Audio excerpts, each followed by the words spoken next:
my best bet was to get my friends and as many people to sell them as possible, because as soon as I started selling them, everyone else was going to have a great idea to sell gummy bears or some other kind of candy. And so I hired most of my friends, and I had almost all the other entrepreneurs essentially working for me, taking them out of the market before they could even do it themselves.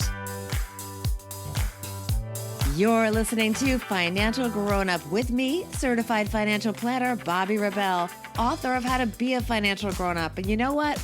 Being a grownup is really hard, especially when it comes to money. But it's okay. We're going to get there together. I'm going to bring you one money story from a financial grownup, one lesson, and then my take on how you can make it your own. We got this. Hey grownups, if you are like me, you love to read, but if we're being honest, it doesn't happen. The time just flies and the intention does not become reality. So do what I do. Get the intel you want in a way that matches your schedule. I recently started using the Blinkist app and I love it. It puts the content of books that you want to read into powerful summaries called blinks, usually just a minute at a time. A whole book can be 15 minutes-ish, just like this podcast, right on your favorite device. Text or audio, totally fits your lifestyle. I am obsessed. Go to bobbirebell.com/Blinkist for a free trial and to support the show. Sometimes the best way to beat the competition in business is to hire them to work for you before they can compete against you. Get them on your team. That works in your personal life too. We're going to talk more about that, along with how our guest didn't get caught with his school-based gummy bear business. Yes, it was very much under the table. First, welcome everyone. Here at the Financial Grownup Podcast, we talk with high achievers who share money stories that made a real impact in their life and the lessons that they learned from them. If you like the podcast, please be sure to subscribe so you automatically get new episodes. We have some fantastic ones coming up. And also, by the way, take a few minutes to show your love by leaving a review for us on Apple Podcasts or wherever you listen to the show. We need them to help grow the audience. Big thanks to those of you who have already left kind words for us. Our guest today is Brian Weisfeld. He is the author of The Startup Squad, a book that is technically a children's book for kids about ages 8 to 12, but really the concepts are what you would get maybe in more detail in any business course. There's a lot more to consistently profitable lemonade stands than meets the eye. And given Brian's background as an entrepreneur behind companies like IMAX and coupons.com, he knows a lot. And in case you were wondering, he is still very much obsessed with gummy bears. It will all make sense after you listen. Here is Brian Weisfeld. Brian Weisfeld, you're a financial grown-up. Welcome to the podcast. Thank you so much for having me. I'm excited to have you because you are the co-author with Nicole Kier of my favorite new book for kids, not little kids. These are sort of, I would say, middle school kids maybe, called The Startup Squad. Yep, 8 to 12-year-olds is the target. 8 to 12-year-olds, and I have an 11, almost 12-year-old. So my son fits right into that zone. So this is perfect for our family. I actually recently recommended it in a roundup on CNBC and Acorns. We'll leave the link to that article in our show notes. And now, bonus, I get to have you on the Financial Grownup Podcast. So I'm so excited to have you. That makes two of us. You are a serial entrepreneur. You were involved in a number of many big startups like coupons.com, the IMAX theaters that we all love. And now you've sort of transitioned to the author life. You were inspired, though, by your daughter. Yeah, I saw my 9-year-old daughter attempt to sell Girl Scout cookies and run a charity bake sale with her friend with far more enthusiasm than idea about how to market and sell a product. And that was what inspired me to create this novel series to get kids, primarily girls, to open up that first lemonade stand and start to think like an entrepreneur. Right. Not just make it a fun project, but actually use business principles and smart strategies. Absolutely. Start with the fun of the lemonade stand or the bake sale, but then learn what I call a lemonade stand MBA, life lessons that you can learn from a simple lemonade stand. All right. I want to come back to that because we're going to talk more about the entrepreneur mindset and how it can start as young as these, 8 to 12-year-olds. And you're going to share with us as your money story, was it your first business? It was all about gummy bears. You bought a lot of gummy bears, Brian. It definitely was my first business. And I think I was in sixth grade at the time. I somehow managed to buy 100 pounds of gummy bears in bulk. And I hired my friends to sell them. And we sold them in our elementary school. And my father was an accountant. And I recently found the paper ledger that I kept with the sales of all my different friends. And I'm proud to say I was the highest salesperson as well as the founder of the company. Where did you get the idea to sell gummy bears and how did this business actually function? Where did you get the capital to start it? I was always interested in business and took birthday money and allowance money and pulled it together to buy these gummy bears. And I knew my best bet was to get my friends and as many people to sell them as possible, because as soon as I started selling them, everyone else was going to have a great idea to sell gummy bears or some other kind of candy. And so I hired most of my friends and I had almost all the other entrepreneurs essentially working for me, taking them out of the market before they could even do it themselves. So you basically hired the potential competition to make sure they didn't start competing businesses. Exactly. Do you remember why you chose gummy bears? What was it about that product that appealed to you? Did you think about better profit margins, for example? I mean, what was it about gummy bears? I liked gummy bears. That was it. And I do school visits now, and I tell the kids that I sold 100 pounds of gummy bears, but then I tell them, well, actually, I ate 2 pounds of the gummy bears, so I really only sound 98 pounds. How business savvy were you at the time? So your book goes into things like pricing strategy, profit margin, marketing, and so on. And also, by the way, dealing with competition and what's fair competition and what's not fair competition.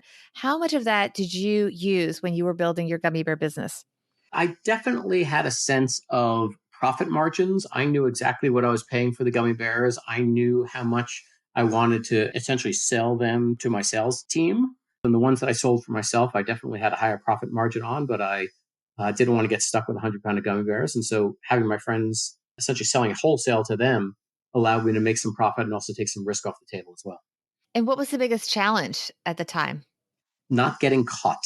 Oh, it wasn't above board? What was going on there? Well, you're not really allowed to sell candy in schools. And Oh, you so, were selling it in school? Okay, because in your book, the yeah, lemonade stand is actually a school sanctioned project. This was not officially above board. yeah. So hopefully my old principal is not listening right now. All right, what is the lesson for our listeners from your gummy bear story? So I would say two things. One is to think like an entrepreneur, even if you don't want to start your own business. The value of that entrepreneurial mindset to see opportunities where other people see problems and to get comfortable with risk and to realize that failure is only what happens when you don't try. It's not what happens if you don't succeed. That mindset can make you more successful regardless of what you want to do in life. And then the other thing I would say is the value of the team. I hire the friends of mine were these were my friends. They were all smart people. I knew they were aggressive, and these were people I knew I wanted to work with and I would be successful working with, even in sixth grade. So you vetted the team, but sometimes people say, "Oh, it's not good to have friends work for you." Maybe work as equals, but working for you can often really strain a friendship. I completely agree. It is a very high risk, high reward strategy. Certainly, there's a trust factor that happens with friendship, but it is clearly a challenge. In this case, it was pretty easy because they were almost subcontract. I was selling them gummy bears at wholesale, and they were then going and reselling. Yeah, well, it sounds like you also knew their character, and because they were effectively independent contractors, the risk was on them and the reward was on them in terms of they were basically running their own mini businesses and you were effectively providing the merchandise, but you weren't necessarily controlling how much they made or it was up to them. Totally agree. I wasn't working with them on their sales pitch or their marketing or those sorts of things. They were just buying the gummy bears from me in bulk and going off and And doing. you never got caught. I never got caught. And none of those guys were caught. Wow. I'm telling you, I'm afraid of the phone calls I'm going to get after the podcasts from my old administration. Well, just donate some books. They'll be happy. So tell us your everyday money tip actually is something that I have been working on. So I was so happy to see it in the pre-interview form that you filled out. Yeah, this is always a personal favorite, and I've been doing this for a few years. I probably started it when things were just looking to save some money. Essentially, every subscription you have, it's a newspaper, it's a cable provider, it's entertainment, it's satellite radio, whatever it is, call them and cancel. Just tell them you want to cancel because it's too expensive. They'll put someone on the phone with you and you will get a much, much better price. I've had price savings of probably 50 to 70% on some of my subscriptions just by calling and saying I want to cancel. And what if they won't budge and you still do want the service? Well, that hasn't happened to me yet. I'm usually pretty careful about saying it's too expensive. What can you do? And if they say, hey, there's nothing I can do, I'll say, well, are there promotions or other things? Is it worth calling back? And a lot of times they will tell you, well, at the year end or the quarter end, we'll run something. So maybe check back with us then. Can you give us a specific story that illustrates how you do this? Yeah. So the one, I hope this doesn't cancel my satellite radio subscription. I have satellite radio in one of my cars, and I think they charge $15 a month or something like that. And I called to cancel, and I got a 6-month subscription for like $30. So Oh, $5 a wow. month instead of $15 a month. And I leave myself a little calendar invite at the end of 6 months, call them back and cancel it again and extend that same program. I think that calendar invite is the key thing because a lot of these companies, and look, they're trying to do business, so more power to them, but they count on the fact that you will forget that that it's only a temporary break on the pricing and that you'll forget and then they'll bump you back up. So you put the calendar invite in so you know when you need to cycle back and go back and ask for that discount again. Brian, before we wrap up, I do want to talk about the Startup Squad because, like I said, this is a great book. It's not just a great book for kids, it's a great book for adults to learn from themselves because, frankly, these concepts apply to everyone who wants to start a business. That's the really cool thing. You even have a guide in the back that goes through the basic principles of starting a business. Yeah, we actually thought of this for adults and for kids. So for kids, what we do is we realize you can explain to a kid what marketing is, and they may or may not remember it. But if you tell a fun story about a kid and the kid remembers that they had a giant sign and it was so big they couldn't even carry it and it was knocking into people, and then you say, hey, that sign, make a big sign, that's called marketing, they'll remember that. And the other part of it is as a business guy, I came up with a lot of these tips, but I also got advice from, and we have a thank you to in the book, the heads of the entrepreneurship programs at University of Michigan's Ross School of Business and Stanford University's Graduate School of Business. So we had actual entrepreneurial experts take a look at the back matter where we explain the business concepts. And so, yes, they're for children of all ages. And the business concepts, while presented in an age appropriate way, are not that basic. I mean, it's a sophisticated bunch. I mean, you go into design and branding, you go into innovation, you go into crowdsourcing opinions and market research, pricing strategy, profit margins, organization, dealing with competition, dealing with imposter syndrome. I mean, I clearly made a list of points that I thought were awesome in this book. There's a lot of real substance here. The goal from the outset was to get kids to inspire them to open up that first lemonade stand and then give them some information and tools to be able to do it successfully. And then also to give them some aspiration. So we have an interview with an actual kid entrepreneur in the back of the book, this girl named Sarah Soos, who's got an amazing business. So kids can realize, wow, I can start a business and it could be a big thing as well. And for the entire series, we have mapped out all the business concepts that we want to include in each of the books. And we're hard at work on book number 2 right now. We're going to focus there a little bit more on pricing and budgeting and business plans.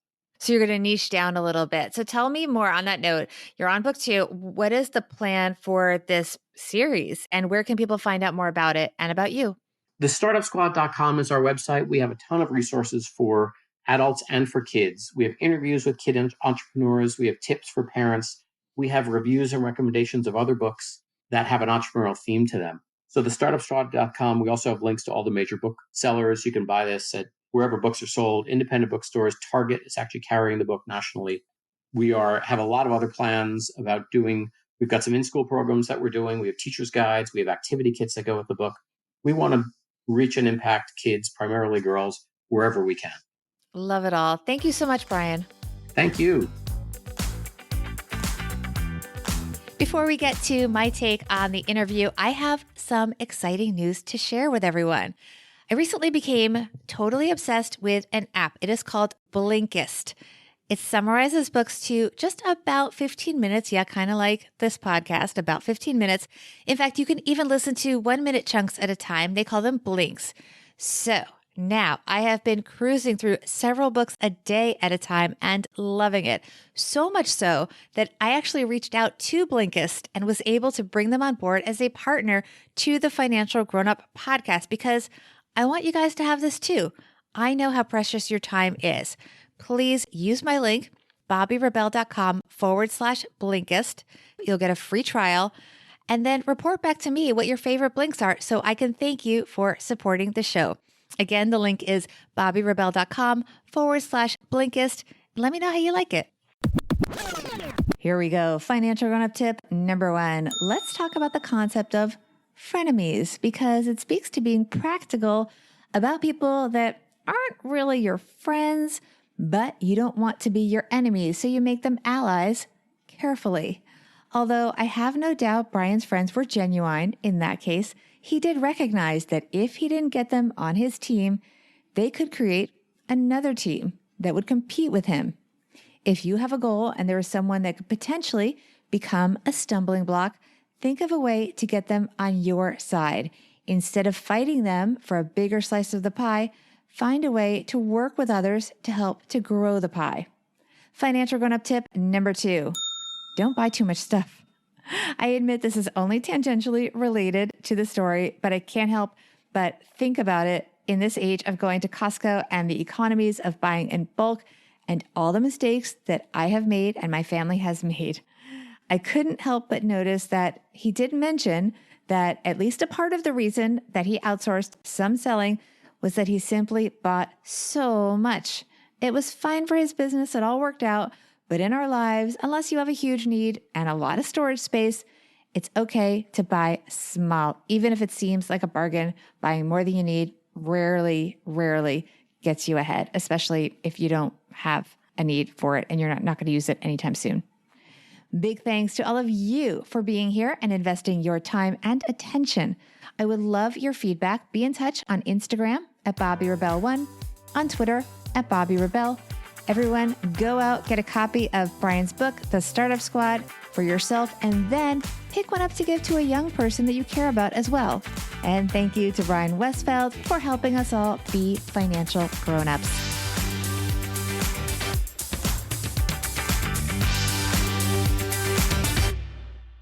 Financial Grown-Up with Bobbi Rebell is edited and produced by Steve Stewart and is a BRK Media production.